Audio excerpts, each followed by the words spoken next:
Kasilod, aga mo ngayon ah. Aga mong pumasok ngayon ah. Bakit maaga ka ngayon? Oo, kasolid. Maaga ko ngayon kasi kailangan kong magpakitang gilas kay Foreman kasi kabago-bago ko lang dito sa ating trabaho. Kaya maraming salamat kasolid at pinasok mo ako dito sa trabaho ito. Oo naman kasilod. Huwag kang mag-alala. Sa galingan mo lang sa trabaho natin. Ngayon pala yung unang araw mo sa trabaho natin ano. Oh, kumusta kahapon? Lakas ng ulan, wala tayong pasok. No, kasulit, sayang naman yung isang araw. Bago pa naman nung pasok mo eh.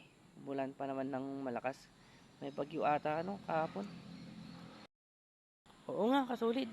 Kaya tambay muna ako sa bahay kahapon eh. Kape-kape muna. Kasi wala pa naman yung pasok kahapon kasi medyo malakas pa yung ulan. Hayaan mo ngayon, babawi tayo sa trabaho, kasulit. Sige kasulit, magpapalit muna ako ng damit. Ah, sige ba, kasilod. Palit ka muna ng damit. Dito muna ako, maupo muna ako dito. Wala pa naman si Foreman eh. Sige,